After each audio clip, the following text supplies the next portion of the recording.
নমস্কাৰ বন্ধু বান্ধৱীসকল, মই জ্যোতি শিখাই আজি আপোনালোকৰ মাজলৈ লৈ আহিছোঁ পুনৰ এটা নতুন ভিডিঅ'। আজি এই ভিডিঅ'টোত মই আপোনালোকৰ লগত আলোচনা কৰিম কেইটামান গুৰুত্বপূৰ্ণ তাৰিখ আৰু দিন। গতিকে সকলোৱে ভিডিঅ'টো শেষলৈকে চাব। যিসকলে কম্পিটিটিভ এক্সামৰ প্ৰিপাৰেশ্যন চলাই আছে তেওঁলোকৰ বাবেও আজি এই ভিডিঅ'টো অধিক উপযোগী হ'ব। ফাৰ্ষ্ট দিয়া হৈছে 9 জানুৱাৰী। 9 জানুৱাৰী প্ৰবাসী ভাৰতীয় দিৱস। নেক্সট দিয়া হৈছে 15 জানুৱাৰী। 15 জানুৱাৰী হৈছে সেনা দিৱস। নেক্সট দিয়া হৈছে 17 জানুৱাৰী। 17 জানুৱাৰী শিল্পী দিৱস। নেক্সট দিয়া হৈছে 26 জানুৱাৰী। 26 জানুৱাৰী হৈছে ভাৰতৰ গণতন্ত্ৰ দিৱস। নেক্সট দিয়া হৈছে 30 জানুৱাৰী। 30 জানুৱাৰী শ্বহীদ দিৱস। নেক্সট দিয়া হৈছে 31 জানুৱাৰী। 31 জানুৱাৰী মেডাম মেফি। নেক্সট দিয়া হৈছে 4 ফেব্ৰুৱাৰী। 4 ফেব্ৰুৱাৰী হৈছে বিশ্ব কৰ্কট ৰোগ দিৱস। নেক্সট দিয়া হৈছে 13 ফেব্ৰুৱাৰী। 13 ফেব্ৰুৱাৰী হৈছে বিশ্ব ৰেডিঅ' দিৱস। নেক্সট দিয়া হৈছে 21 ফেব্ৰুৱাৰী। 21 ফেব্ৰুৱাৰী হৈছে আন্তৰ্জাতিক মাতৃভাষা দিৱস। নেক্সট দিয়া হৈছে 28 ফেব্ৰুৱাৰী। 28 ফেব্ৰুৱাৰী হৈছে ৰাষ্ট্ৰীয় বিজ্ঞান দিৱস। নেক্সট দিয়া হৈছে 8 মাৰ্চ। 8 মাৰ্চ আন্তৰ্জাতিক নাৰী দিৱস। নেক্সট দিয়া হৈছে 18 মাৰ্চ। 18 মাৰ্চ হৈছে বিশ্ব গ্ৰাহক সুৰক্ষা দিৱস। নেক্সট দিয়া হৈছে 21 মাৰ্চ। 21 মাৰ্চ হৈছে বিশ্ব বন দিৱস। নেক্সট দিয়া হৈছে 22 মাৰ্চ। 22 মাৰ্চ হৈছে বিশ্ব জল দিৱস। নেক্সট দিয়া হৈছে 23 মাৰ্চ। 23 মাৰ্চ হৈছে বিশ্ব বতৰ বিজ্ঞান দিৱস। নেক্সট দিয়া হৈছে 24 মাৰ্চ। 24 মাৰ্চ হৈছে যক্ষ্মা ৰোগ নিবাৰণী দিৱস।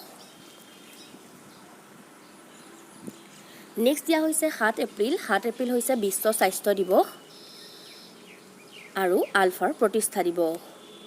নেক্সট দিয়া হৈছে 22 এপ্ৰিল। 22 এপ্ৰিল হৈছে ধৰিত্ৰী দিৱস। নেক্সট দিয়া হৈছে 1 মে'। 1 মে' হৈছে মে' দিৱস আৰু আন্তৰ্জাতিক শ্ৰমিক দিৱস। নেক্সট দিয়া হৈছে 8 মে'। 8 মে' হৈছে ৰেড ক্ৰছ দিৱস। নেক্সট দিয়া হৈছে 31 মে'। 31 মে' হৈছে বিশ্ব ধূমপান বিৰোধী দিৱস। নেক্সট দিয়া হৈছে 5 জুন। 5 জুন হৈছে বিশ্ব পৰিৱেশ দিৱস। নেক্সট দিয়া হৈছে 21 জুন। 21 জুন হৈছে আন্তৰ্জাতিক যোগ দিৱস। নেক্সট দিয়া হৈছে 1 জুলাই। 1 জুলাই হৈছে চিকিৎসক দিৱস। নেক্সট দিয়া হৈছে 11 জুলাই। 11 জুলাই হৈছে বিশ্ব জনসংখ্যা দিৱস। নেক্সট দিয়া হৈছে 14 আগষ্ট। 14 আগষ্ট হৈছে পাকিস্তানৰ স্বাধীনতা দিৱস। নেক্সট দিয়া হৈছে 15 আগষ্ট। 15 আগষ্ট হৈছে ভাৰতৰ স্বাধীনতা দিৱস। নেক্সট দিয়া হৈছে 29 আগষ্ট। 29 আগষ্ট হৈছে ৰাষ্ট্ৰীয় ক্ৰীড়া দিৱস। নেক্সট দিয়া হৈছে 3 ছেপ্টেম্বৰ। 3 ছেপ্টেম্বৰ হৈছে অভিৰুচি ক্ৰীড়া দিৱস। নেক্সট দিয়া হৈছে 5 ছেপ্টেম্বৰ। 5 ছেপ্টেম্বৰ হৈছে শিক্ষক দিৱস। নেক্সট দিয়া হৈছে 8 ছেপ্টেম্বৰ। 8 ছেপ্টেম্বৰ হৈছে আন্তৰ্জাতিক সাক্ষৰতা দিৱস। নেক্সট দিয়া হৈছে 27 ছেপ্টেম্বৰ। 27 ছেপ্টেম্বৰ হৈছে বিশ্ব পৰ্যটন দিৱস। নেক্সট দিয়া হৈছে 1 অক্টোবৰ। 1 অক্টোবৰ হৈছে অসম আৰক্ষী দিৱস। নেক্সট দিয়া হৈছে 2 অক্টোবৰ। 2 অক্টোবৰ হৈছে গান্ধী জয়ন্তী। নেক্সট দিয়া হৈছে 5 অক্টোবৰ। 5 অক্টোবৰ হৈছে বিশ্ব শিক্ষক দিৱস। নেক্সট দিয়া হৈছে 17 অক্টোবৰ। 17 অক্টোবৰ হৈছে অসম ক্ৰীড়া দিৱস। নেক্সট দিয়া হৈছে 24 অক্টোবৰ। 24 অক্টোবৰ হৈছে ৰাষ্ট্ৰসংঘৰ প্ৰতিষ্ঠা দিৱস।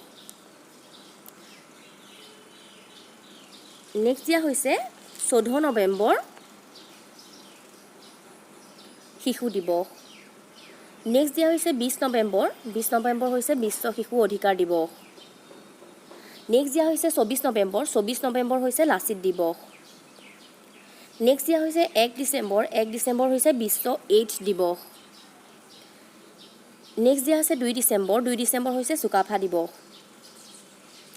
নেক্সট দিয়া হৈছে 10 ডিচেম্বৰ। 10 ডিচেম্বৰ হৈছে মানৱ অধিকাৰ দিৱস আৰু শ্বহীদ দিৱস। নেক্সট দিয়া হৈছে 23 ডিচেম্বৰ। 23 ডিচেম্বৰ হৈছে কৃষক দিৱস। একেবাৰে শেষত দিয়া হৈছে 25 ডিচেম্বৰ। 25 ডিচেম্বৰ হৈছে বৰদিন। আজিৰ ভিডিঅ'টোত আছিলে ইমানখিনিয়ে। ভিডিঅ'টো চাই ভাল লাগিলে লাইক কৰিব, বন্ধু বান্ধৱীসকলক শ্বেয়াৰ কৰিব আৰু যিসকলে আজি প্ৰথমবাৰ মোৰ চেনেললৈ আহিছে তেওঁলোকে মোৰ চেনেলটো ছাবস্ক্ৰাইব কৰি ৰাখিব। আজিলৈ ইমানেই।